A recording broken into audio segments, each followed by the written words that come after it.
a time. Are you down for the chase, down for the ride? You're disaster with a face of an angel.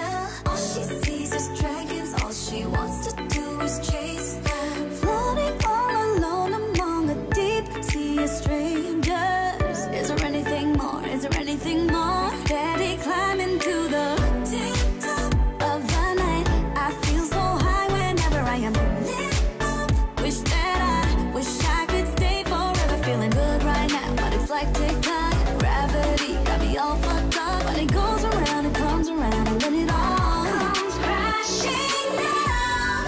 I never needed anybody like I do now. Lights on, friends gone, there's nobody around. Sun came up and everybody else went down for the count. Please stick around for the countdown. Stick around for the countdown, yeah. Please stick around for the countdown. Stick around for the countdown, yeah. 'Cause I can't be alone now. I need your love for the countdown, yeah.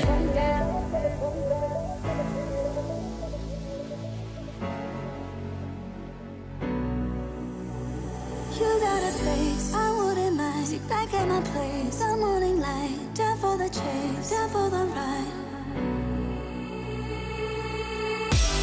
I never needed anybody like I do now. Lights on, friends gone, there's nobody around. Sun came up and everybody else went down for the count. Please stick around for the countdown. Stick around for the countdown, yeah. Please stick around for the countdown. Stick around for the countdown, yeah. 'Cause I can't be alone now. I need your love for the countdown, yeah.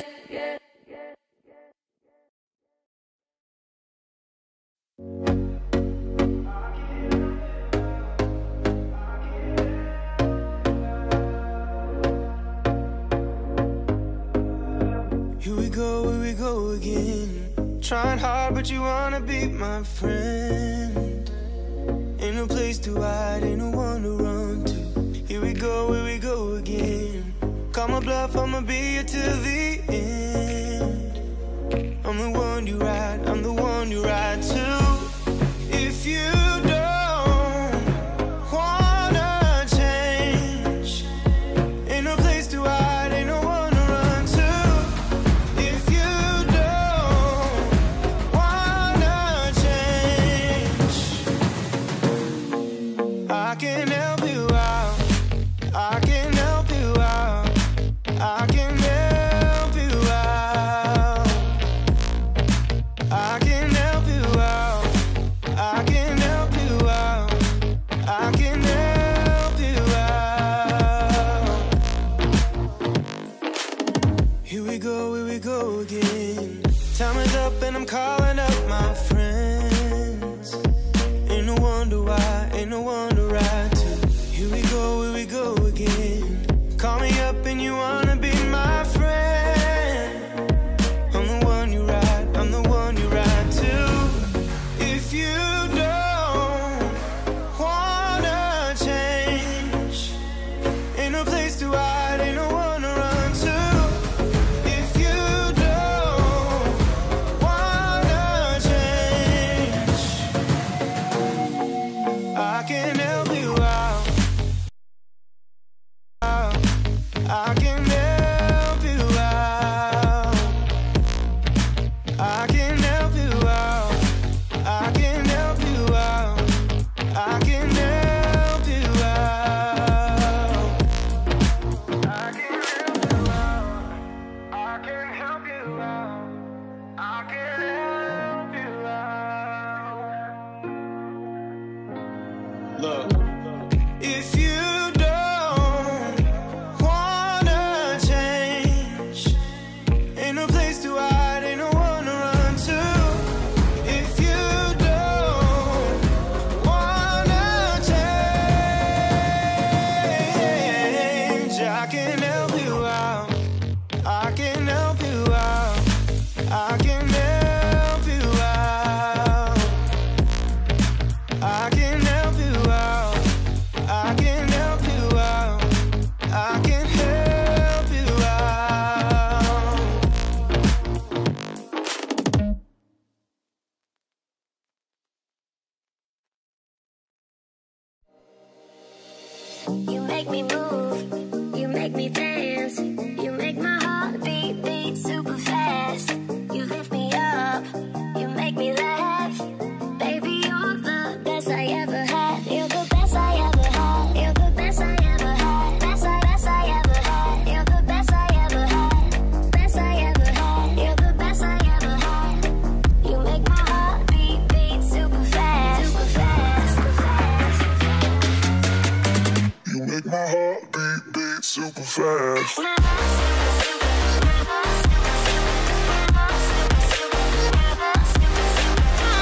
What does love feel like?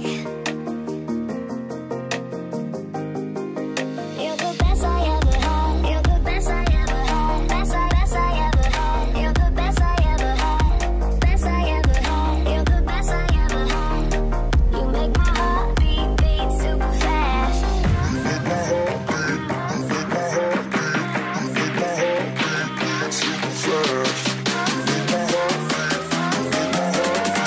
You make my heart beat super fast.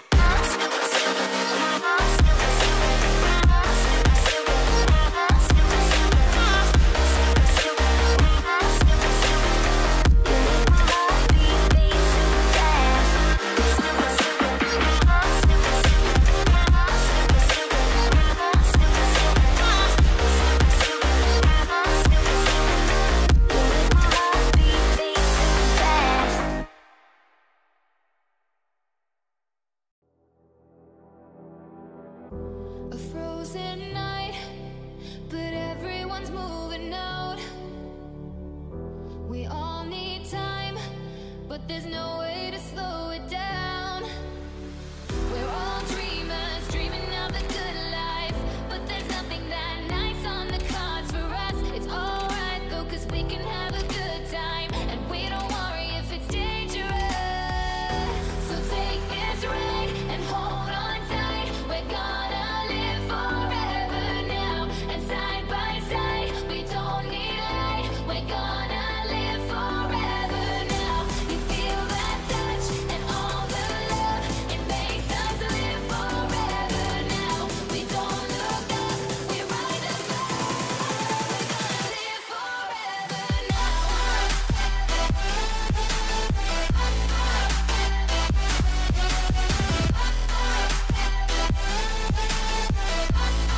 We're gonna live forever now. We've come so far, but it wasn't without a fight. We share these scars, but they won't keep us out of sight. We're all dreamers, dreaming of the good life, but there's nothing that nice on the cards for us. It's alright though, 'cause we can have a good time, and we don't worry if it's dangerous. So take this ride and hold on tight. We're gonna live forever now, and side by side, we don't need light. We're gonna live forever now. You feel that touch and all the love, it makes us live forever now. We don't look up, we rise above. We're gonna live forever now.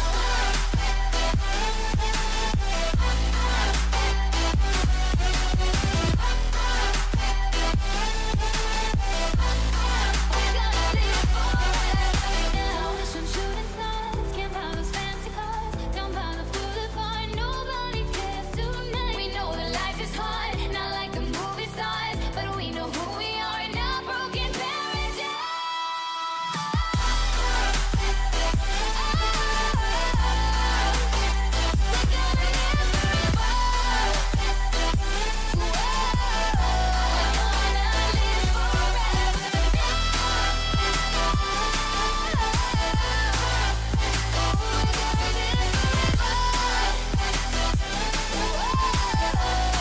We're gonna live forever now.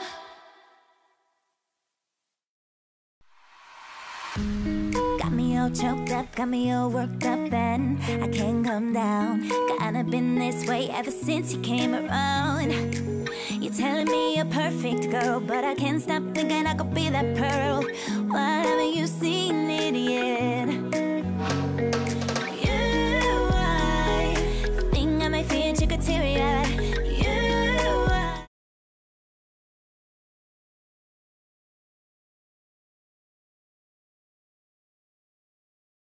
안녕하세요. 자, 이제 2부를 함께 시작하도록 하겠습니다. 자, 저희 네 분 패널 분들하고 1부에서 정말 다양한 얘기들을 많이 나눴는데요. 이번에는 대학원 학생들이 가장 관심을 갖고 있는 그런 부분입니다. 학위 취득에 관련된 여러분들의 경험, 그 다음에 이제 학생들이 어떻게 경쟁력을 갖추느냐, 하는 학생들의 그런 경쟁력 갖추는 부분, 이런 부분에 대해서 얘기를 하도록 하겠습니다. 먼저 학위 취득이라는 관점에서 교수님들, 네 분 교수님들의 말씀을 좀 듣고 싶은데요. 학위 취득이 본인들에게는 어떤 의미였는지, 또 이런 학위를 취득했을 때 그게 어떤 도움이 되었는지, 이런 실질적인 관점에서 교수님들께 좀 여쭤보고 싶은데요. 이번에는 박희태 교수님께 먼저 여쭤봐도 될까요? 네. 학위 취득의 의미라고 하는 게 우선 이제 석사 과정이 있고 박사 과정이 있다고 얘기를 할 때 앞서 일부에서 한상만 교수님께서 말씀해 주신 것처럼 그러니까 석사 학위 같은 경우는 박사 학위를 준비하는 과정이거든요. 일종의 박사 학위를 어떻게 준비할 것인가 하는 트레이닝 과정이라고 생각을 하고요. 그래서 뭐 논문의 형식, 그러니까 논문을 어떻게 쓸 수 있는가 어떤 그런 과정이라고 생각을 하고 박사 과정 같은 경우는 조금 이제 석사 과정과는 달리 제가 생각할 때는 박사 과정을 학위를 취득한다는 얘기는 일종의 운전면허를 따는 것과 같다고 생각을 합니다. 그래서 사실은 저도 박사 과정을 할 때 무슨 생각을 했냐면 내가 이 학위만 받으면 논문 디펜스를 하고 나면 다시는 공부 안 할 거라는 생각을 했었거든요. 그런데 사실은 학위가 끝나고 나니까 그때부터 이제 진짜로 공부를 하는 과정이 시작이 되더라고요. 그래서 이제 운전면허를 따는 것이라고 생각을 하고 그렇기 때문에 사실은 이제 이 박사 학위를 취득하는 것이 목적이 되는 것이 아니라 그 이후에 내가 본격적으로 운전을 하기 위해서는 사실 운전을 제대로 배워야 되거든요. 그래야 나중에 도로에 나가서 사고가 안 생기는 것처럼 그런 맥락에서 학위 취득이라고 하는 것은 그런 앞으로 진짜 연구자가 되었을 때 그런 준비 과정으로 생각을 하는 것이 제가 볼 때는 의미가 있다고 생각을 합니다. 네, 아니 박 교수님께서 그 석사하고 박사를 나눠서 말씀을 주셨는데 그 프랑스에 가셔서 처음에는 이제 프랑스 문학 쪽으로 석사를 하신 거잖아요. 나중에 이제 결과적으로 박사는 영화로. 네. 두 개가 서로 어떻게 도움이 됩니까? 그 앞으로 좀 그런 식으로 문학을 하고 또 뭐 영화라든지 다른 분야로 박사를 하고 이런 것들을 어떻게 연결을 좀 할 수 있는지 그런 게 앞으로도 좋은 길인지. 네. 저 같은 경우는 사실은 뭐 우리나라는 이 학문을 분류하는 방식이 전통적인 방식이라 영화를 체육학하고 같이 분류를 합니다. 영화를? 예. 근데 이제 영화를 그래서 저는 사실은 어디 뭐 이렇게 지원을 하게 될 때 굉장히 애매한 입장에 서게 돼요. 네, 사실은 저는 문과대학 소속인데 체육 예술 쪽으로 이제 지원을 해야 되고 그래서 이제 그런 식으로 구분을 하지만 제가 하는 영화학이라는 것은 인문학이거든요. 네, 인문학의 영역이고 그래서 이제 그런 것들을 우리 사회에서 이해 못하는 부분이 있기는 하지만 어쨌거나 그런 인문학이라는 것들이 생각보다 범위가 넓고요. 그리고 그 인문학 속에서는 서로가 사실은 학위를 할 때는 굉장히 좁은 길을 깊게 파는 것이 그런 박사 과정이나 또는 학위 과정이라고 얘기를 할 때 깊게 파고 들어가면 다른 분과 학문과 연관이 없다고 생각되지만 학위를 받고 나면 그 다음에 새로운 세계에서 다 만나게 되거든요.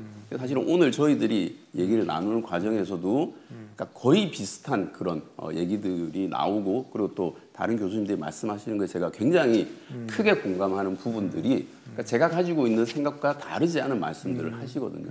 그런 면에서 어떤 길을 가건 간에 그러니까 사실은 학위를 받고 나면 다시 모이게 되는 지점이 있다. 그게 이제 전문가의 그런 지점이라고 얘기를 할 수 있겠습니다. 네, 멋진 말입니다.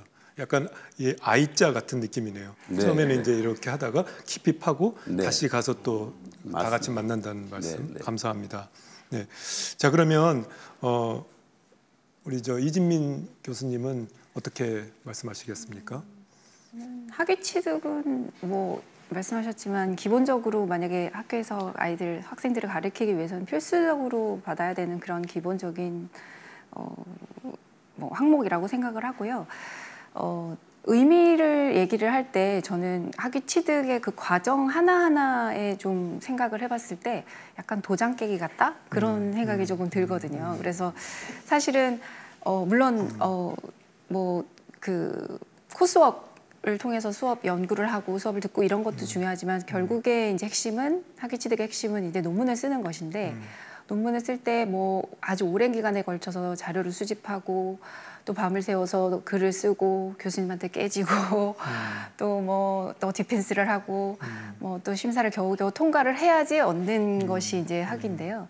근데 그런 과정 하나하나를 자기가 겪어 나가면서 얻는 것들이 논문의 퀄리티만큼이나 굉장히 중요하다고 생각을 해요. 그래서 거기서 자기가 무엇을 얻느냐 깨닫느냐 이런 것들이 굉장히 중요한 과정이어서 약간 도장 깨기라는 느낌이 좀 든다라고 생각을 제가 합니다. 그 한국어가 약하다는 걸 지금 처음 깨달았는데 도장 깨기라는 거에 그 약간, 도장이라는 게 약간 그 우리가 생각하는 요즘에 네, 약간 네. 언어라고 요즘 언어입니까? 예, 약간 네. 그런데요. 정확하게 표현이 조희태 약간 교수님도 잘 뭔가 아실 것 이런 같은데. 고수들을 찾아가서 그들을 한 명씩 처치하는 그 도장? 네, 뭔가 이 장벽을 제거하는 소림사 네, 뭐 이런 약간, 도장? 약간 그런 느낌. 그걸 가서 깨기? 네. 그런 말 요새 젊은 사람들이 씁니까? 네. 어디에다가 써요 주로? 그런 뭐 어떤 어려운 일을 해내는 거? 네. 아니면 게임에서 도장 깨기? 게임에서 네, 도장 하고. 깨기? 그죠. 저 진짜 처음에는 도장을 그러니까 학위를 받기 위해서는 도장을 딱 찍어야 되잖아요. 그래서 도장 깨기가 도장을 빡 찍으면서 이제 됐지 그러면서 그걸 깨버린다고 생각을 했어요. 그래서 야 역시 학위는 그런 건가 그렇게 생각했는데 그게 아니라 소림사. 네, 약간. 역시 저희는 나이 차이가 좀 나는 것 같습니다. 대화가 잘 단어가 벌써 다르네. 하여튼 그런 도장 깨기다 그런 식으로 한번 한 도장을 내가 깬다는 개념으로 그 해나가는 것을 알겠습니다. 자 그럼 이번에는 영상학과 이준희 교수님께 여쭤보겠습니다. 예, 저는 학위 취득을 사실은 뭐 그냥 아까도 제가 그냥 좋아하는 공부를 하다가 보니까 어느 날 학위를 받았어서 이번에 이 질문을 받았을 때 그닥 이렇게 진지하지 않은 답변을 했었어요. 그래서 제가 쓴 답변은 세계에서 가장 창의적이고 똑똑한 사람들이 모인 멤버십에 회원이 된 거다라는 얘기를 했는데 뭐 이렇게 저희 그 논문 연구 수업이나 이럴 때 제가 제일 먼저 보여주는 화면이 그 대학원에 오면 필수적으로 보게 되는 그 구글 학술 검색의 첫 페이지에 보면은 뉴턴이 한 말이 있잖아요. 거인의 어깨 위에 올라서서 더 넓은 세상을 바라보라. 그거를 제일 처음에 보여준 거예요. 그래서 이게 이제 여러분들이 하게 될 일이고 여기에는 뭐 공부한다 그러면 되게 지루한 것처럼 보일지 모르지만 전 세계 이 학계라는 것, 아카데미아라는 거는 전 세계의 가장 똑똑한 사람들이 그 누구도 생각하지 못했던 새로운 지식을 만들어내기 위해서 막 열심히 경쟁을 하는 곳인데 여러분들이 논문을 하나 써서 학술지에다 게재를 하는 순간 여러분들 거기에 멤버가 되는 거고 어떻게 보면 인류가 여태까지 지식을 모아온 그 바탕 위에다가 우리가 계속해서 발전을 나가도록 하는 건데 여러분들도 거기다가 돌을 하나 얹은 거다. 그래서 되게 멋진 일이다라는 되게 프랙티컬하지는 않지만 어쨌든 그런 얘기를 해줍니다. 이준희 교수님한테 오늘 하나 좋은 거 배웠습니다. 거인의 어깨 위에 서서 더 넓은 세상을 봐라. 네. 그게 뉴턴이 한 말이에요. 예, 그러니까 뭐 예를 들자면 그 말 좀 외워놨다가 여기저기서 써먹으면 좋겠습니다. 되게 좋은 말이죠. 네. 이렇게 뭐 처음 만나는 거인은 뭐 자기 지도 교수님일 거고 언젠가는 그 지도 교수님이 해놓은 연구 위에서 왜냐면 밑에서 보면은 아주 아무것도 안 보이겠지만 거기서 보면 훨씬 더 보기 좋으니까 그래서 언젠가는 지도 교수님도 능가하고 또 뭐 그거보다 더 지도 교수님의 또 지도 교수님이 배웠던 그런 선배들도 또 뛰어넘고 이러면서 이제 세상이 발전하는 것이니까. 네. 아니 올해 이제 사실 요번 주인데요. 지금 현재 하고 있어요. 하고 있는데 매일경제에서 하는 세계 지식 포럼이라고 이제 2000년부터 시작을 해서 올해가 23년째 지금 하고 있는데 올해 주제가 거인의 어깨 위에 서서예요. 그게 부저예요. 거인의 어깨 위에 서서. 그리고 앞에가 테크노 빅뱅이거든요. 근데 거기서 말하는 이제 거인은 이제 교수님도 거인이지만 거기서는 이제 챗 GPT 같은 이런 새로운 어떤 그런 AI라든지 이런 것들이 인간에게 새로운 가능성을 넣어주기 때문에 이런 것들을 오히려 활용해서 레버리지하고 그렇게 함으로 해서 더 큰 이제 어떤 성취를 할 수 있는 그런 세계, 미래 세계를 그리는 게 주제거든요. 그래서 그런 하면서 야 멋있다 거인의 어깨 위에서 저 사람들은 어떻게 저런 걸 뽑았지 이렇게 생각을 했는데 뉴턴이 한 말이었거든요. 이게 참 다들 여기저기서 갖다 쓰는 거다라는 걸 이제 알게 됐습니다. 저도 앞으로 자주 쓰겠습니다. 거인의 어깨 위에 서서. 좋습니다. 너무 감사합니다. 자 다음은 우리 다 말씀하셨네, 근데 아직 안 하셨잖아요, 우리. 네, 조이태 교수님의 말씀을 들어야죠. 네, 저는 학위 취득에 대하여. 네, 저는 학위 취득의 의미를 조금 거창한데 세상을 변화시킬 수 있는 시작점이라고 생각을 했어요. 그래서 박사학위를 취득한다는 것은 연구자가 독립적으로 연구를 할 수 있다는 능력이 있다는 걸 인정받는다고 그런 증명서라고 생각하기 때문에, 그래서 이제 그런 증명서를 딱 받은 이후부터는 자신이 독립적으로 연구를 적극적으로 능동적으로 해 나가면서 우리가 어떻게 더 좋은 사회를 만들 수 있는지에 대해서 생각해보고 그것을 위해서 기여를 해야 되는 그런 것이 박사학위가 아닌가 저는 생각을 했고요. 근데 학생들을 보면 저도 그랬지만 대학원을 다니면서 박사 때 제가 모르고 있는 부분이 너무 많은데 그거에 대해서 좀 부끄러워했던 것 같아요. 그래서 더 아는 체 하고 싶었고 더 모르는 게 훨씬 많은데 지금 입장에서 보면 난 이것도 할 수 있고 저것도 할 수 있고 막 이렇게 생각을 했는데 대학원생 여러분들은 모르는 게 당연한 것 같아요. 그러니까 그런 것들을 전혀 두려워하지 말고 교수님 찾아뵙고 정말 교수님이 가지신 지식을 다 자기 것으로 습득하고 그다음에 거기에 자신만의 것을 또 더 얹어서 거인의 어깨 위에서 또 새로운 것을 만들어내면서 그렇게 대학원 생활을 하면 좋을 것 같아요. 네 분 말씀에 지금 계속 공통점이 학위 취득이라는 것이 박희태 교수님은 출발점이라고 말씀하시고 또 조이태 교수님은 시작점, 세상을 변화시키는 시작점, 출발점, 시작점. 그 다음에 이준희 교수님은 새로운 어떤 사회로의 멤버십을 가입. 그러니까 다 이게 의미가 통하고 그거를 한마디로 표현했을 때는 도장 깨기. 나는 그 도장을 깨고 이제 새로운 나의 도장을 만들어내는 뭔가 그 멤버십이라는 이런 말씀이 드는데요. 사실 그래서 이 박사학위를 여러분들이 이제 하고 나서 어떻게 보면은 가장 이제 연구를 잘할 수 있는 출발점이고 시작점이고 그런 상황이기 때문에 여기서 연구를 제일 열심히 해야 될 때가 박사를 딴 다음부터 바로 그 다음에 이제 몇 년이거든요. 그래서 제가 생각하기에는 우리 학교 성균관 대학교는 물론이거니와 우리나라 전체적으로 해야 될 일이 박사를 딴 그 박사들이 연구에 몰두할 수 있도록 포닥을 지원해 줄 수 있는 제도를 정부에서도 적극적으로 지원해주고 뭐 예를 들어서 제가 이제 대학원장이기 때문에 정부하고 그런 거에 대해서 자주 만나는데요. BK 5단계를 할 때는 포닥을 넣어라. 박사에서 끝내서는 안 된다. 포닥을 넣어라. 그런 얘기도 많이 하거든요. 외국의 연구 중심 대학, 유명한 대학들은 다 교수님 숫자보다 포닥의 숫자가 더 많거든요. 얼마나 연구를 잘할 수 있겠어요. 거기 지금 조이태 교수님이 그런 포닥 한두 명하고 같이 일하면 퍼포먼스가 지금의 막 10배 막 이렇게 나오지 않겠습니까? 진짜 10배 나올 것 같아요. 아닌가요? 아주 한번 해보겠습니다. 그래도 최소한 2배는 나오겠죠? 네. 그렇죠. 그런 것들이기 때문에 정말 중요한 출발점이고 시작점이다. 이런 생각 정말 공감합니다. 네. 자, 그러면 아까 얘기한 우리 두 번째 주제인데요. 학생들이 교수님들은 어떻게 경쟁력을 키웠을까? 도대체 그 비법이 뭘까? 이런 것들에 대해서 관심이 많을 것 같아요. 어떻게 나는 이제 이렇게 좀 해야 될까? 교수님은 어떻게 하셨어요? 뭐 이런 건데요. 자, 여기서 제가 여러분들이 이제 언제 내 순서일까 미리 걱정하지 않게 박희태 교수님, 그 다음에 이진민 교수님, 그 다음에 조이태 교수님, 그리고 마지막으로 이준희 교수님께 순서를 미리 말씀드리겠습니다. 이게 잘 생각하시다 자기 순서에서 비법을 쫙 말씀해 주세요. 자, 먼저 박희태 교수님, 비법이 뭡니까? 비법이라기보다는요. 제가 이제 사진을 저기 이렇게 몇 장을 이제 올려놨는데요. 근데 첫 번째 사진은 캐나다 대사관입니다. 캐나다 대사관이고 저기 계시는 분들이 이제 한국 퀘벡 학회라고 하는 굉장히 조그마한 학회입니다. 퀘벡이라는 지역이 이제 도깨비라는 드라마에서 처음 알려졌는데요.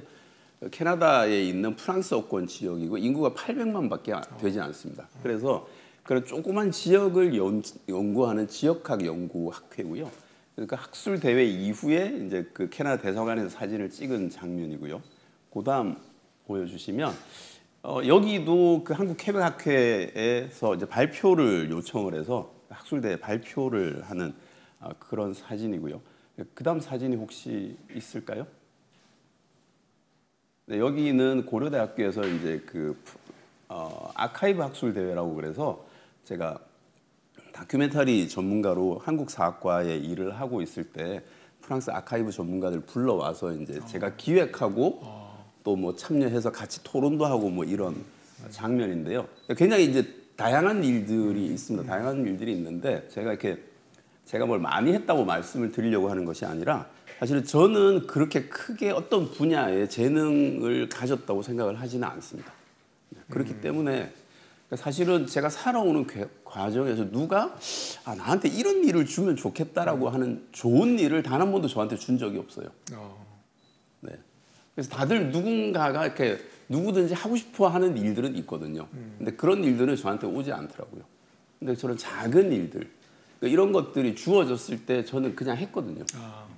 네, 그게 뭐 작아서 하기 싫고 커서 하고 싶고 이런 것이 아니라 다가오면 모든 일들을 얘기를 했었고, 그래서 저기 그 같은 케베카케에 계시는 분이 저보고 당신은 미스터 예스라서 매력이 없대요. 무슨 요청을 하든지 오케이를 하기 때문에. 그래서 어떤 일이든지 저는 그냥 흔쾌히 받아서 일을 했었고요. 그래서 퀘벡 학회라는 데가 굉장히 조그만 학회라고 말씀을 드렸는데, 그래서 퀘벡에 관한 영화 연구를 하다 보니까 캐나다 정부에서 장학금을 받고 가서 이제 그 체류를 하기도 하고, 지금도 뭐 국내에서 몇 안 되는 그런 퀘벡 영화를 연구하고 있는 입장에서 제가 그 캐나다나 주한 퀘벡 정부 대표부에서 받는 혜택이 많습니다. 그래서 하찮은 일을 하다 보니까 그게 좋아지더라고요. 열심히 하다 보니까. 네네. 그래서 나한테 좋은 일을 주지 않는다. 네. 하지만 내가 그거를 좋은 일로 만들면 된다. 네. 그러니까 이게 제가 살아온 쾌적인 것 비법이네요. 같습니다. 나한테 좋은 일이 주어지길 기다리는 게 아니라 네. 나한테 주어진 일을 좋은 일로 만들어라. 맞습니다. 그건 그렇고 퀘벡 영화하고 프랑스 영화는 어떻게 다릅니까? 퀘벡은 좀 차이가 있나요? 17세기, 18세기 뭐 이렇게 프랑스에서 이주해 간 사람들이 프랑스에서 이주해 간 사람들이 이제 북미에 정착을 하고, 그래서 언어가 조금 다르고요. 네. 그다음에 또 굉장히 큰 땅덩어리를 바탕으로 살기 때문에 굉장히 호흡이 다르고요. 그래서 영화의 리듬이 굉장히 느립니다. 그런 유럽 영화에 비해서. 네. 하지만 거기 지역적인 특성이 있어서 또 굉장히 흥미로운 게 많고요. 그리고 퀘벡이라는 지역이 사실 역사적으로 그런 17세기의 그 7년 전쟁 이후에 영국이 이제 캐나다를 차지하게 되면서 사실은 프랑스계와 영국계의 그런 갈등이 많이 있습니다. 그래서 사회적인 맥락에서 영화를 많이 만들고요. 네, 그런 면에서 사실 흥미로운 부분이 많이 있습니다. 그래서 이번에 한국 캐나다 60주년 기념으로 11월에 그 서울 시네마테크에서 캐나다 영화제를 할 거예요. 네, 그때 이제 퀘벡 영화들을 몇 편을 상영을 할 테고 제가 가서 특강을 하기로 되어 있습니다. 다 연결되는 얘기예요. 네, 그렇습니다. 네. 자기에게 좋은 일이 주어지는 걸 기다리지 말고 자기가 하는 일을 좋은 일로 바꾸다 보면 다 연결이 되면서 네, 결국은 네. 그게 이제 뭔가 큰 그림이 나온다는 말씀을. 저는 그렇게 생각하고 살아왔어요. 네. 그렇게 저도 살겠습니다. 네. 이진민 교수님은 네네. 어떤 비법이 있으신가요? 저 역시 뭐 비법이라고까지는 말하기는 좀 그런데요. 어쨌든 지금 제가 하고 있는 일 학생들에게 미술사를 가르치고 있는데 제가 석사는 미술사를 전공했지만 박사는 미술사 교육이거든요. 협동과정에서. 그래서 학생들한테 어떻게 하면 이제 미술사를 좀 쉽게 더 잘 가르칠 수 있을까 이런 것들을 좀 생각해 봤을 때 사실 미술사라는 게 다른 학문도 그렇겠지만 깊게 들어가면 굉장히 내용도 엄청 방대하고 또 막 여러 가지 용어들도 많이 나오고 하다 보니까 자칫 지루해지고 굉장히 좀 어려워질 수 있는 그런 부분들이 있어요. 그래서 이걸 어떻게 좀 학생들에게 좀 수월하게 쉽게 다가갈 수 있을까 했을 때 그 미술사도 하나의 거대한 이야기라고 생각을 해서 수업을 하나의 스토리처럼 만드는 거죠. 그래서 한 학기 수업이 이제 큰 이야기라고 본다면 매주 수업이 좀 작은 이야기 이렇게 해서 전체 맥락이 조금 흘러갈 수 있게 그래서 조금이라도 학생들이 받아들일 때 매끄러운 이야기가 전개되는 것처럼 조금 더 부담 없이 들을 수 있게 이런 식으로 좀 구성을 하는 게 저만의 비법이라고 할 수가 있을 것 같아요. 스토리텔링을 네네네. 이제 인생에도 스토리텔링을 활용해라. 네네네. 그러니까 큰 하나의 이제 스토리가 있고 네네. 그 한 학기 수업도 인생이고 네네, 어떻게 보면 네네, 전체 네네, 인생도 네네. 전체가 하나의 스토리이고 네네. 그 안에 또 작은 네. 1막, 2막, 네네, 3막이 있고 네네, 나는 네. 그 중에 지금 뭐 3막 후반에 와 있는 거고 뭐 이런 식으로 스토리텔링을 가지고 이제 전체를 네. 바라보는 느낌을 네, 갖는다. 네, 네, 네. 그걸 본인은 이제 학교 수업에도 적용하시고. 네, 근데 네. 그 와중에 굉장히 그 이진민 교수님을 그러니까 하신 말씀을 좋아하는 학생이 질문을 했네요. 이진민 교수님 자기를 잘 알아야 한다고 말씀해 주셨는데 어떤 방법으로 자신을 잘 알아갈 수 있을까요? 이거 이왕 말씀하신 김에 이거까지 조금 해주시죠. 아니면 좀 생각하셨다가 이따가 하셔도 돼요. 아니 뭐 그냥 간단하게만 네. 말씀드리면 사실은 굉장히 어렵기도 하고 또 쉽기도 한데 저는 여러 가지 경험을 많이 하는 게 가장 중요하지 않을까라고 생각을 합니다. 그래서 아까 잠깐 말씀드렸지만 그 제가 이제 노량진에서 그런 학원 강의하던 그런 경험들이 그때 당시에 저의 모습을 떠올리면 굉장히 좀 뭔가 불행했었던 것 같은데 그때 당시만 해도 근데 오히려 지금 제가 학생들을 가르치고 하는 데 있어서 그때 경험이 정말 엄청난 도움이 되거든요. 많은 대단히 학생들을 대상으로 앞에서 떨지 않고 얘기를 할 수 있고 또 여러 가지 어떤 티칭 스킬이라든지 또 교수님 TA를 하더라도 수업 설계를 어떻게 하는지 또는 뭐 학회의를 하면서 학계가 어떻게 진행이 되는지 또 심지어는 제가 굉장히 싫어라 했던 학부 때 실기 수업 같은 경우에도 그때 당시엔 좀 힘들었지만 나중에 돌이켜보면 예술가들이 실제 실기를 어떻게 했을까라는 것들을 다른 사람보다는 좀 더 쉽게 그런 것들을 떠올려 볼 수 있는 경험이 되더라고요. 그래서 지금 하고 있는 사실은 직장 생활을 병행하든지 아니면 여러 가지 아르바이트를 하시는 분들도 굉장히 많으시잖아요. 근데 그럴 때 지금 하고 있는 일이 애정공부가 딱 맞아떨어지지 않는다고 하더라도 그런 경험들이 굉장히 쌓이고 결국엔 자기께 되면서 자기가 어떤 일을 좋아하는지가 좀 더 명확하게 나타나는 것 같아요. 그래서 그게 쌓이면 오히려 좀 더 자기만의 어떤 유니크한 강점이 되지 않을까 그런 생각을 합니다. 네. 그렇죠. 한 번 사는 인생 멋지게 하고 싶은 거 여러 경험을 하다 보면 정말 말씀하신 것처럼 자기가 자기를 잘 알아가는 과정이 될 수 있을 것 같습니다. 자 이어서 조이태 교수님께 비법을 여쭤보겠습니다. 저는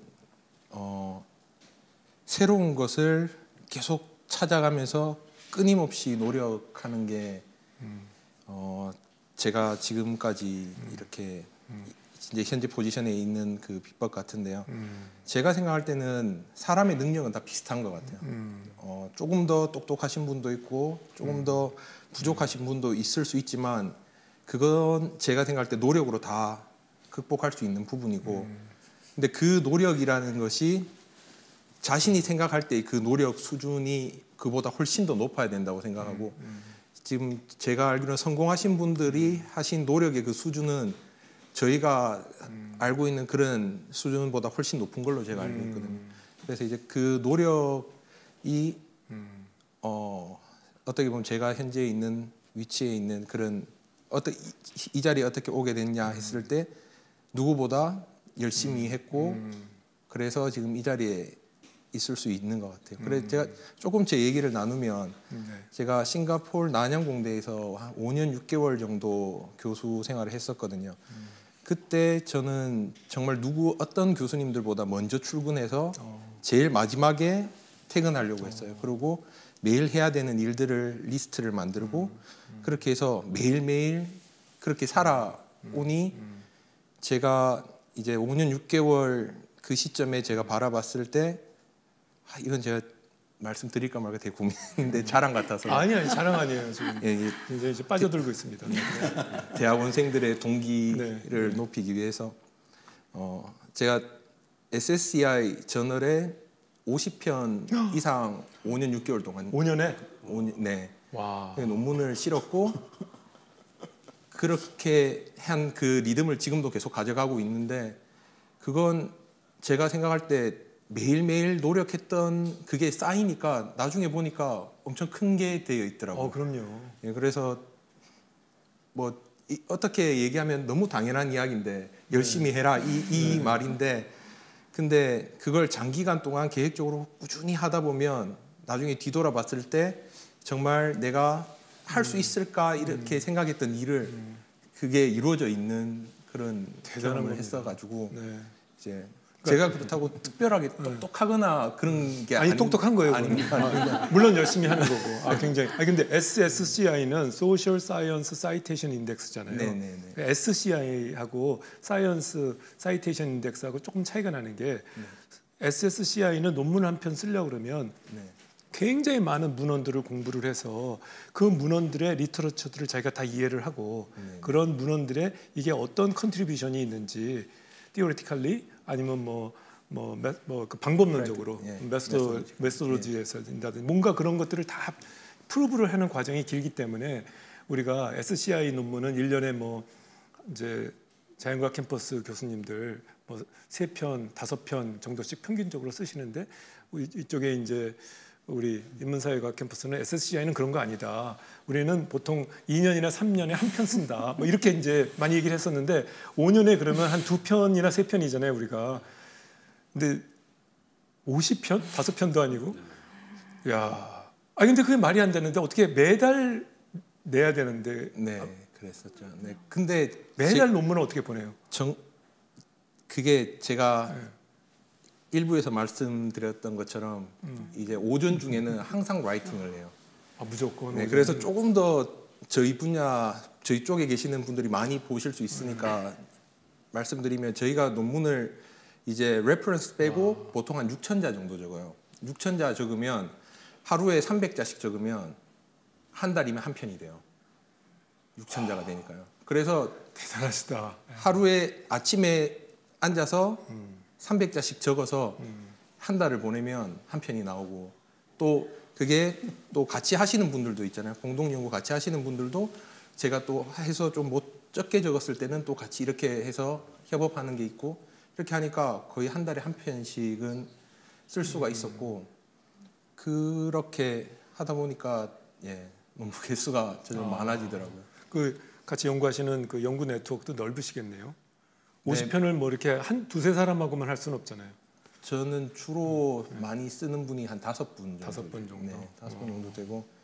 근데 이제 경쟁력 비법 제가 키워드에 끊임없는 노력이라고 적었는데 정말 열심히 했던 것 같아요. 저 새벽 3시에 출근한 적도 있고. 새벽 3시에 출근. 네, 밤에 이제 잠이 안 와가지고 뭐 그러니까 좀 마음이 일을 해야 되는데 할 게 많은데 이런 어떻게 보면 좀 강박증 불안했던 그런 것 때문에 이제 처음에 결혼을 하고 싱가포르로 가게 됐었거든요.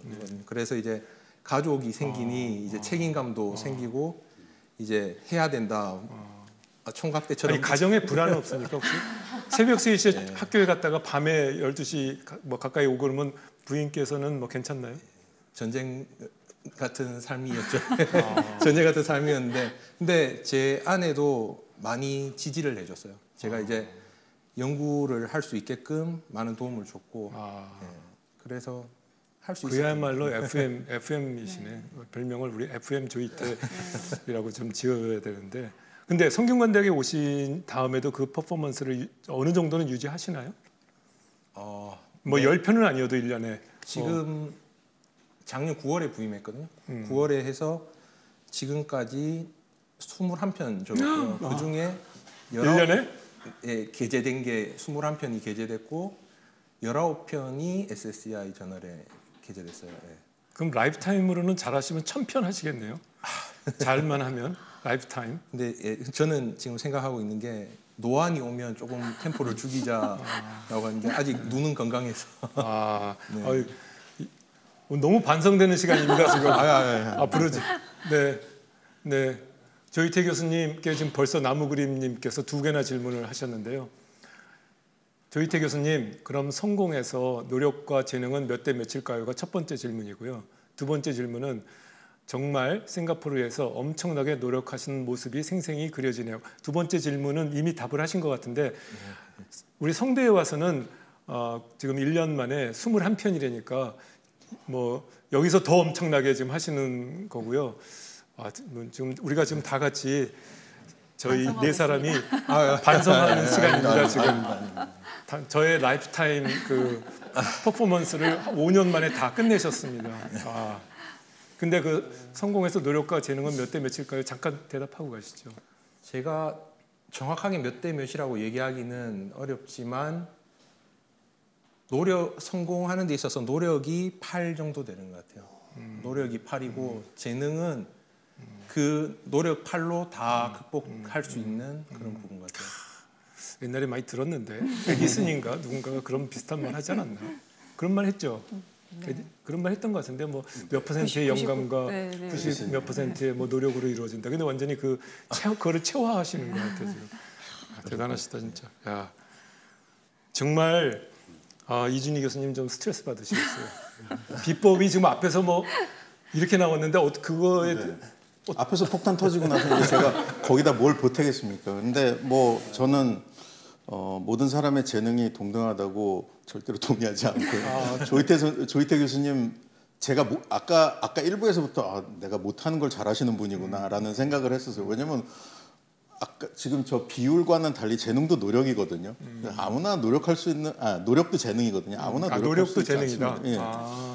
노력을 잘하는 재능도 따로 있다라고 생각합니다. 그래서 노력도 재능이다. 예. 전 답을 하지 말까요? 아니 노력 아니 너무 마음에 와닿는 말이었어요 지금. 그 대학원에 혹시 오시려고 그러는 분들은 모두 다 저렇게 노력을 해야 되지는 않고요. 죄송합니다. 근데 저는 사실은 아까 박기태 교수님이 말씀하실 때 거의 똑같은 말씀을 하셨어요. 그리고 이지민 교수님도 사실 비슷한 맥락에서 말씀을 하셔가지고 저는 답변을 그렇게 썼었거든요. 왜냐면은 이게 제가 예를 들어서 면접을 하거나 아니면 어떻게 회사에 가가지고도 이렇게 면접을 할 때 가장 이제 이 사람은 뽑아야 되겠다라고 느끼는 사람들은 그 내공이 느껴지는, 아까부터 내공 얘기를 많이 했지만 내공이 느껴지는 사람인데요. 내공이라는 거는 무슨 일을 끝내본 경험에서 쌓인다고 생각하거든요. 그래서 아까 말씀하셨듯이 사실은 우리가 좀 나이가 어리거나 뭐 이렇게 많은 상상을 할 때일수록 되게 멋진 일을 하고 싶어 하는데 사실은 멋진 일보다는 작은 일들을 갖다가 시작을 하고 그걸 꼭 끝내는 버릇을 들여서 그것들이 쌓이게 되면은 그 내공이 쌓여서 그때는 이제 멋진 일을 할 수 있는 기회가 주어진다라고 생각합니다. 맞는 말이네. 그래서 예, 늘 믿는 것 중에 하나가 세상이 이렇게 공평하지 않다라고 느끼는 분들도 많이 있겠지만은 보면은 기회는 누구에게나 옵니다. 근데 그때 내가 준비가 안 돼 있는 경우들이 많아요.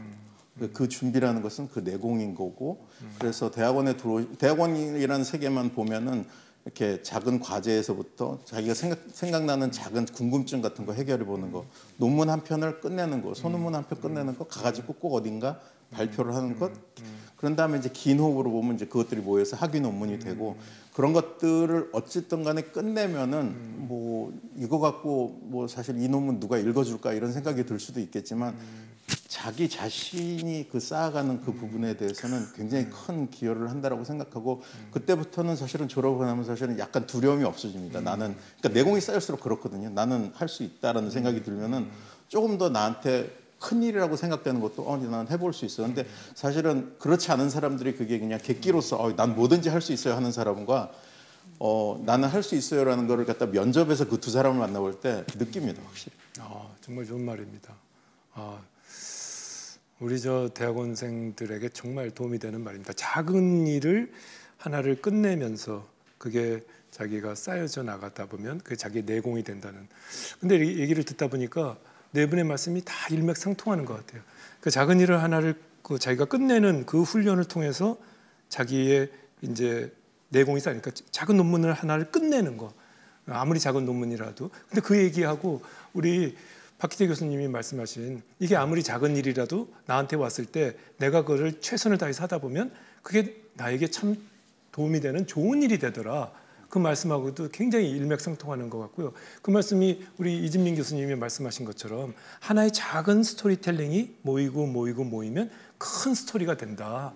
그렇게 인생을 바라보고 뭐 실제 수업할 때도 그렇게 한다는. 그리고 그걸 다 종합해서 봤을 때 노력도 재능이다. 그게 다 노력인데 그냥 어떻게 보면 노력도 재능이다. 아니 교수님 존경합니다.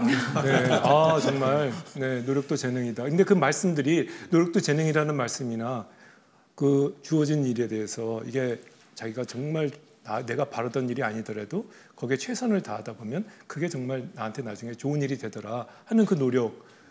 그 재능이랑 마치 연결되는 거. 그 말을 내공이라는 말로 지금 너무 잘 표현하셨고, 그다음 제일 멋있게는 사실은 여기에요. 이진민 교수님이 인생은 스토리고 그 스토리 안에는 작은 스토리텔링의 막들이 있다. 이렇게 이제 말씀을 해주셨는데,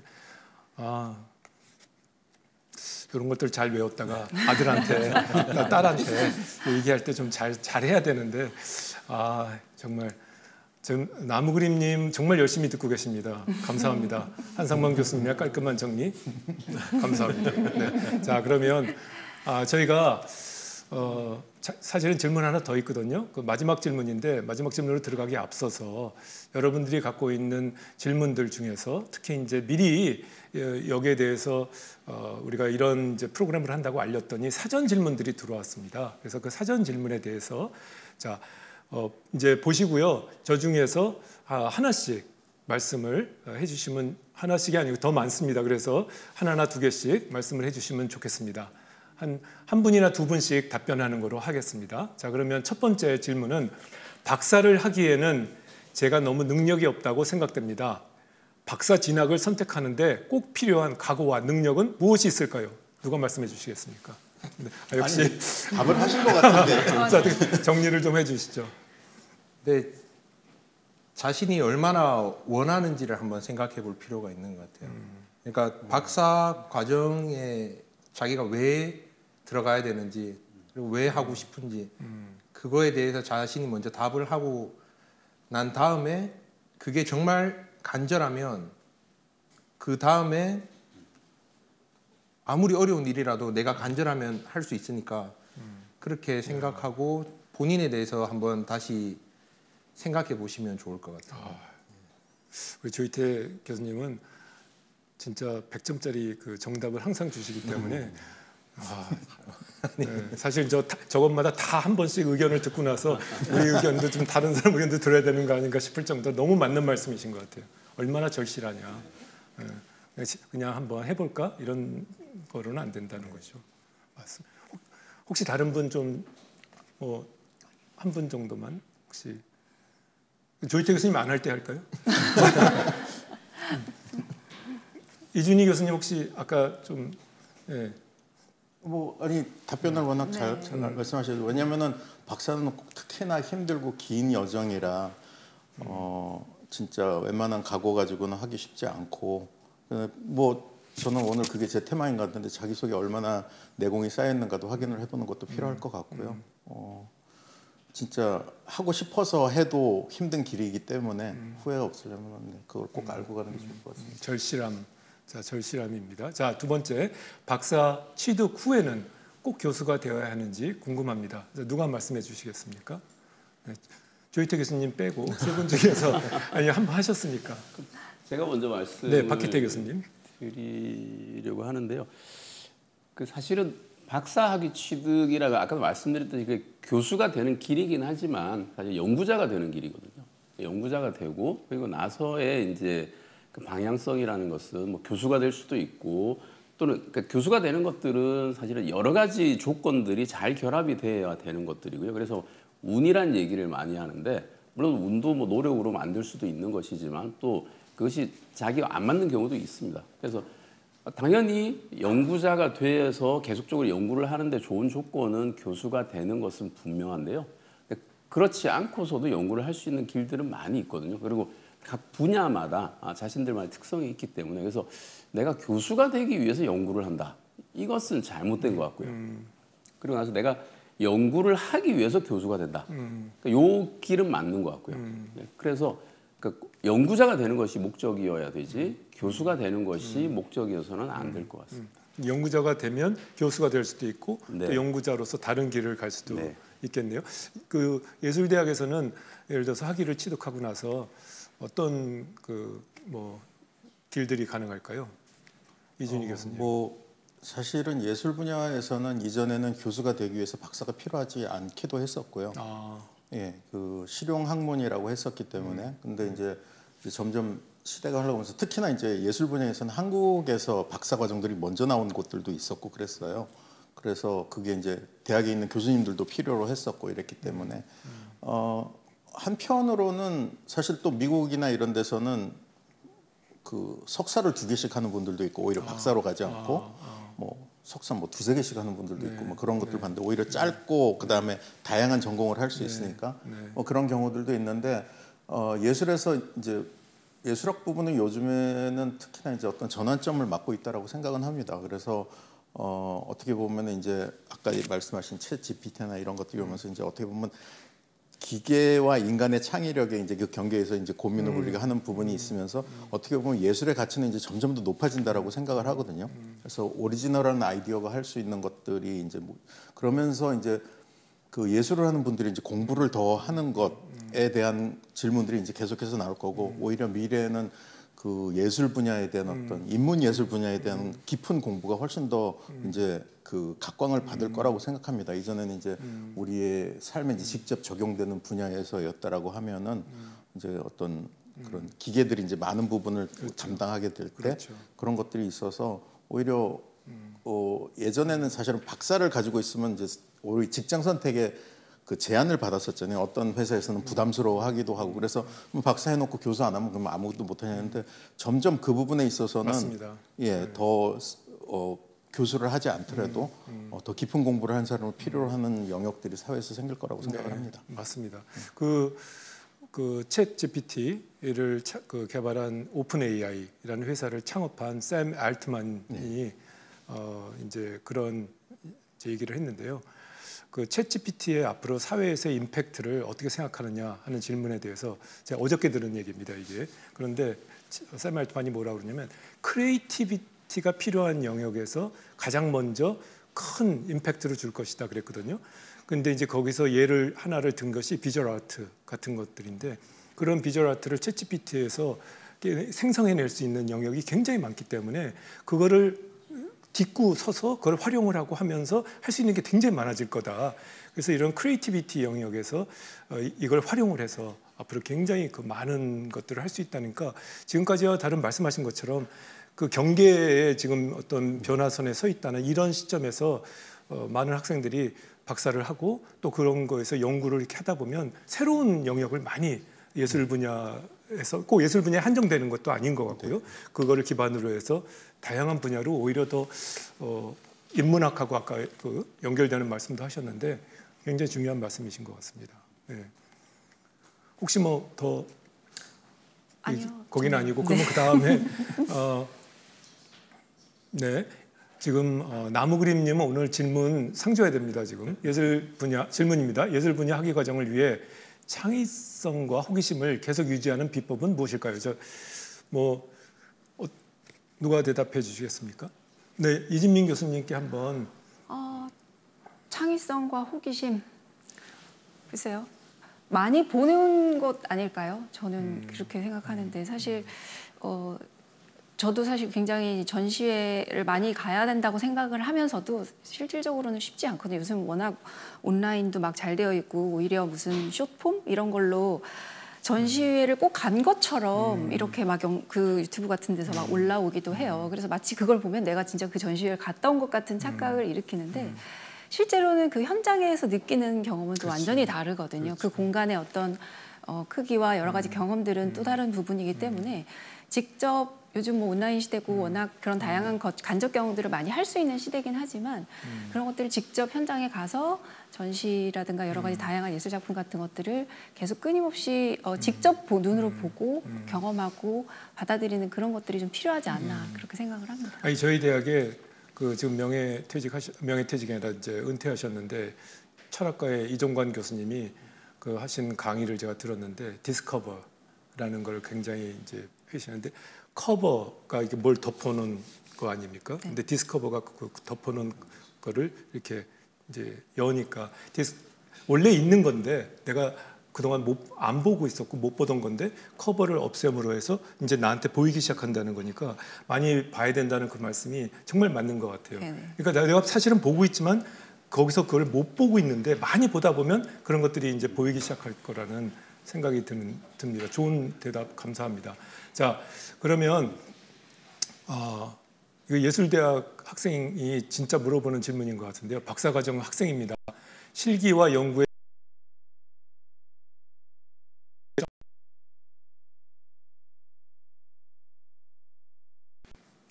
이렇게 뭐 이건 꼭 그 예술대학뿐이 아니라 체육에서도 해당이 되는 거네. 그러고 보니까 내가 왜 예술이라고만 생각했지. 자, 네 분 다 한번 우리가 평균을 내봐야 되겠네요. 몇 대 몇이라고 생각하십니까? 저희는 이제 교수 임용을 기준으로 봤을 때 교대 쪽은 실기 시험을 봐요.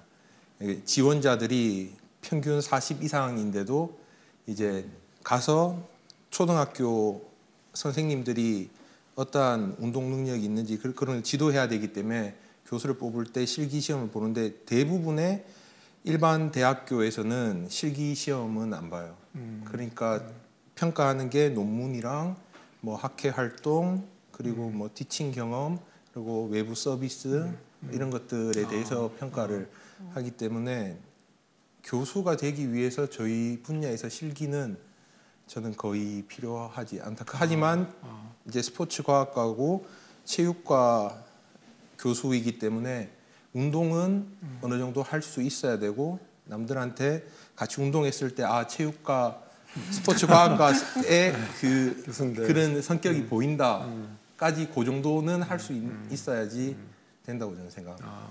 자, 그러면 이렇게 돌아볼까요? 박희태 교수님. 저희도 뭐 인문학이라서 사실은 뭐 실기라는 개념이 따로 존재하지 않고요. 네. 그래서 근데 어쨌거나 뭐 연구를 하는 과정에서는 제가 볼 때 연구가 더 우선이지 않을까 뭐 그런 생각은 하고 있습니다. 네. 네. 자, 그러면 이제 두 분의 예술대학 교수님께 여쭤보겠습니다. 최근에 그 학교에서도 뭐 저희 총장님도 그런 말씀을 하시고 그랬는데 예술을 하는 사람들이 그러니까 저 비율에 대한 얘기를 하자면 그냥 자기가 잘하는 걸 더 열심히 하는 게 저는 또 중요하다라고 생각을 합니다. 그래서 만약에 나는 진짜 작품을 정말 잘할 수 있는데 그냥 논문은 써야 되니까라고 해서 쓰는 논문보다는 자기가 잘하는 거에 훨씬 더 비중을 둬서 오늘 제 테마이지만 그냥 그 어느 쪽에 자기가 더 센 내공을 갖다 갖출 수 있느냐의 부분일 것 같거든요. 그래서 뭐 실기도 정말 잘하다 보면 거기 안에서 자기가 정리는 해놓지 않아도 이론도 생기고 그 이론을 충분히 남한테 가르쳐줘서 또 다른 사람이 그걸 갖다 체계화시킬 수 있는 그런 방법도 얼마든지 있기 때문에 자기가 근데 사실은 이제 이게 예를 들어서 대외적인 인증을 받아야 된다면 실기가 인증받기가 훨씬 더 힘듭니다. 왜냐면 어디 가서 뭐 실기는 작품을 갖다가 어디서 누가 논문만큼이나 뭐 국제적인 논문에 실었다 이런 할 만큼 쉽지는 않거든요. 그래서 어떻게 보면은 그 앞으로는 진짜 실기를 갖다가 평가하는 쪽이 훨씬 더 많아질 수도 있다라고 생각하는데 그건 제 의견일 뿐이고 근데 그런 성향은 충분히 있다라고 생각을 합니다. 네. 마지막으로 이진민 교수님. 저도 사실 뭐 미술사의 경우에는 실기 비중이 없다고 볼 수는 있는데요. 아까 잠깐 말씀드렸지만 제가 학부 때 그런 실기 경험이 어쨌든 조금은 도움이 되더라고 말씀을 드렸고 제가 알기로 외국에서 미술사 전공의 경우에 필수로 실기 코스를 수강을 하게 해요. 그렇게 함으로써 이론으로 연구만 하더라도 그게 어떤 경험인지 어떤 느낌인지를 경험을 하게 하는 거죠. 그런 의미에서라면 뭐 한 9대 1 정도는 되지 않을까 싶지만 어쨌든 전공에 따라서 그 비중은 달라지지 않을까라고 생각을 합니다. 미술사에서는 한 9대 1 네. 보시겠다. 자, 감사합니다. 저희가 이제 그동안의 1부에 이어서 2부도 정말 좋은 토론들을 많이 했는데요. 이제 마지막으로 마무리를 좀 하려고 합니다. 그래서 대학원생들에게 좀 한마디로 말해서 우리가 학생 성공 센터에서 이거를 지금 지원을 해서 하는 알쓸 학잡 7회입니다. 자, 그러면 대학원생의 성공이란 짧게 자 한마디씩 부탁드리겠습니다. 그러면 이번에는 이렇게 아까 이렇게 돌았으니까 거꾸로 이렇게 돌겠습니다. 이진민 교수님부터 이준희 교수님, 박희태 교수님 그리고 마지막으로 조희태 교수님 하겠습니다. 네. 성공이란? 성공이란 자기의 발견이다라고 생각을 합니다. 성공이란 자기의 발견이다. 오늘 저의 테마입니다. 성공이란 자기의 발견이다. 그래서 어쨌든 대학원생도 자기가 꿈꾸는 길로 가기 위한 과정이니까요. 스스로를 발견하는 게 평생의 전공을 찾는 일이라고 생각을 합니다. 네. 성공이란 자기의 발견이다. 멋있는데 꼭 멋있는 말을 좀 발언해서 그런 건 아닙니다. 자, 이준희 교수님, 성공이란 대학원생에게 성공이란? 전 몰랐는데 누가 알려줘가지고 그러니까 유명한 웹툰 중에 대학원 탈출기라는 게 있더라고요. 그걸 보면은 저는 대학원이 원래 이래? 막 이런 생각이 들 정도로 막 뭐 예를 들자면 교수님은 학부생들한테는 나이스한데 대학원생들한테는 막 괴롭히는 막 이중인격자이고 막 들어가면 무슨 감옥처럼 막 선배들의 뭐 어떤 저걸 해. 대학원은 그렇지 않고요. 탈출을 해야만 되는 것은 아니고 저는 대학원을 졸업하게 되면 아까 이제 오늘의 테마인 것처럼 약간 두려움이 세상에 대한 두려움이 사라지는 것이라고 생각을 합니다. 그래서 조금 더 자신감을 가지고 졸업을 하게 되면 이제 눈에 뵈는 게 없을 정도로 무서울 게 없어질 거고요. 나는 이 세상과 맞싸워서 이길 수 있다는 자신감을 갖게 된다는 것이라고 생각합니다. 자신감, 이 세상과 맞서 싸울 수 있는 자신감, 자기에 대한 확신, 자신감, 감사합니다. 멋진 말이고요. 네, 저는 우선 중요한 게 인내가 필요한 것 같고요. 대학원생에게 성공이란 인내다. 네, 인내를 통해서 성공을 할 수가 있는 길이고요. 긴 호흡으로 공부를 해야 되기 때문에 그래서 인내가 중요할 것 같고 긍정적인 마음을 가질 필요가 있을 것 같습니다. 그래서 사실은 대학원 생활을 하는 과정에서 남하고 비교를 많이 하게 되거든요. 왜냐하면 경제 활동을 안 하게 되면 경제 활동하는 친구하고 비교를 하게 되고 사회 출발이 늦을 수밖에 없기 때문에 그런 것들이 굉장히 어떤 불안한 요소로 내가 뒤처지는 것은 아닌가 그런 불안한 마음들을 많이 가지게 되는데요. 근데 이 길은 다른 길이고 그리고 내가 좋아하는 이 길을 가기 때문에 긍정적인 마음을 가지는 것이 성공하는 데 꼭 필요한 일이 아닐까 그렇게 생각합니다. 대학원생의 성공이란 긍정적인 마음가짐이다. 인내다. 인내와 긍정적인 마음. 네, 인내와 긍정적인 마음이다. 자, 마지막으로 조희태 교수님, 대학원생에게 성공이란? 저는 대학원생의 성공이란 저희 기준에서는 초심을 지키는 것이라고 했어요. 그래서 저는 처음 대학원을 갈 때 이제 연구라는 것이 멋있어서 너무 멋진 일이어서 사회를 긍정적으로 바꿀 수 있기 때문에 연구라는 것을 하는 직업을 갖고 싶어서 대학원을 갔던 거였고 그래서 돌이켜 생각해 보면 제가 대학원에 지원서를 내고 그 결과를 기다릴 때 정말 간절했어요. 정말 합격해서 꼭 대학원을 다니고 싶다 이런 생각을 많이 했었는데 또 대학원 생활을 하다 보니까 그 초심이 없어져요. 네, 좌절과 실패를 맛보고 또 박예대 교수님 말씀하셨듯이 그 주위의 친구들은 경제 활동을 하고 있는데 저는 그냥 공부를 하고 있고 난 지금 여기서 뭐 하나 이런 생각도 든 적도 있어요. 근데 성공적으로 대학원 생활을 잘 하기 위해서는 처음에 그 간절했던 마음을 잃지 않고 했을 때 성공적인 대학원 생활을 마칠 수 있지 않을까라고 생각해 봅니다. 정말 좋은 말씀. 대학원생도 불안감이라든지 이런 것들이 없을 수가 없겠죠. 그렇지만 이런 불안감이 있을 때에도 말씀하신 것처럼 자기를 발견해가는 과정이고 그것은 당연히 그럴 때 불안감을 느끼는 것은 어떻게 보면은 그게 없으면 그런 과정이 이루어지지 않겠죠. 그리고 또 이준희 교수님 정말 그 말씀하신 것처럼 그런 불안감과 동시에 자기에 대한 확신이 같이 있어야 되겠죠. 그러니까 불안감이 없이는 성공할 수가 없는데 불안감을 가지면서도 자기에 대한 확신, 나에 대한 믿음과 확신을 갖는 것이 대학원생의 성공인데 그것이 보통 우리가 시작할 때 초심으로 갖고 있다가 자꾸 흔들려 가는데 그러지 말고 그 초심을 끝까지 여러분 화이팅! 초심으로 우리 끝까지 화이팅 하겠습니다. 자, 저희들의 그동안 2시간 동안에 알쓸학잡 제7회 지금 프로그램은 이제 토크쇼 거의 다 마무리가 됐는데요. 여러분들이 여기에 대해서 또 여러 가지 피드백이나 질문이나 이런 것들이 있으시면 지금 저 창에 보이는데요. 저기에 있는 만족도 URL 피드백을 해주시면 감사하는데 특히 피드백에 우리가 중요한 것은 어떤 점에서 좋았다, 어떤 점은 더 개선됐으면 좋겠다 이런 피드백도 중요하고요. 만족도 조사 URL을 치고 들어가서 해주시면 정말 더 감사하겠습니다. 오늘 여러분 귀한 네 분의 교수님들과 함께 이렇게 2시간이라는 시간을 같이 보냈는데요. 교수님들 한 분 한 분 지금 1년에 21편을 쓰시는 교수님한테 오늘 오후 이 시간을 다 이렇게 쓴다는 것은 진짜 논문 한 편의 시간인 것 같습니다. 각자에게 논문 한 편의 시간들이 우리가 다 같이 모인 이유는